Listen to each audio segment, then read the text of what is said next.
Hello friends, this is Otz, and today we're going to talk about something really unpleasant. We've been busy celebrating the return of the Stranger Things DLC, which is awesome, and we've all been very excited about the new Chucky chapter that we tried out, and this is great. But if we stop talking about us, the veteran players, and start thinking about the new players that are going to play this game in the future, you'll realize that they're going to have a far less welcoming, much more overwhelming experience than we ever did. And some of the changes that are happening to the game right now are only making this issue worse. First, let's start talking about the common perks. Right now, these are the common perks that both sides have when they start playing the game. Before they unlock any character or decide to buy any DLC, this is what they have. And on both sides, you can see some solid stuff. There's at least one good healing or anti-healing perk, at least one good chase or anti-chase perk, good info perks on both sides, at least something. You know, there's a little bit of something. However, as of the merge of the Stranger Things DLC that will happen soon, some of these perks are going to disappear. These red perks will be gone. If you have them already, good for you. But new players will not have access to these perks unless they want to spend money on the Stranger Things chapter. This is horrible. Survivors are losing two really nice healing perks that were really healthy for the game, in my opinion. Killers are losing one minor chase perk. Survivors are losing one minor info perk. But if you look at the bottom, the objective tag, this is really, really bad. Survivors only had one anti-tunneling perk base kit, Guardian, and it's gone. They only had one anti-camping perk base kit, Kinship, and it's gone.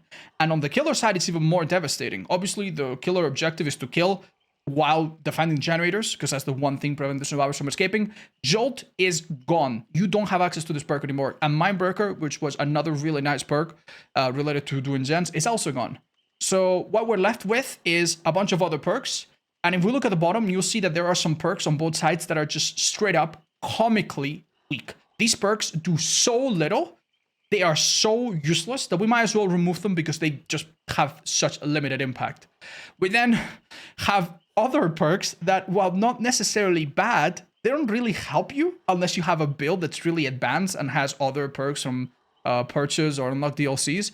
These perks really do nothing on their own. In fact, you could argue that they're bad on their own. On their own, they trick survivors into doing side objectives that are not necessary, or killing themselves on hook when there's not a good chance to escape. And it tricks killers into going for basement when they don't need to, or staying away from hook when they shouldn't, or maybe having a bigger turret radius that gives them a disadvantage for no reason. These are really bad perks without a proper build around them. Not really beginner friendly. Let's assume that survivors and killers rightfully stay away from them and just remove them. So what do we have left? On the survivor side, well, we have some decent info and healing perks, maybe some even chase perks as well. Not too bad. If you complement this with the base perks that you get from Dwight, Claudette, Meg, you have a build that covers the basic necessities. It's really not horrible. You still need to buy characters or unlock them to have anti-tunnel and to have anti-camping, which I think is horrible. But hey, at least their basic necessities are covered. Now, if we go on the killer side, though, we literally have nothing. We have a perk for info that is really unreliable, a perk for info that is really difficult to use, that most beginners can use. We have Noid and Sloppy Butcher, which only work on M1s and don't work on like half the free killers, at least not too well. This is really, really depressing. And this only adds and compounds to other issues that come from perks, such as there being a million of them, and many of the perks having effects that are really difficult to tell apart from each other.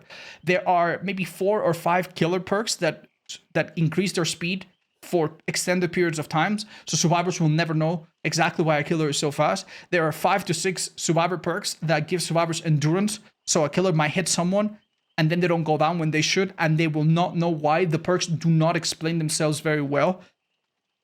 So this is a little bit concerning, but it's not the only issue. Another issue that definitely is very, very close to the top is maps. We now have 49 maps in the game, almost 50.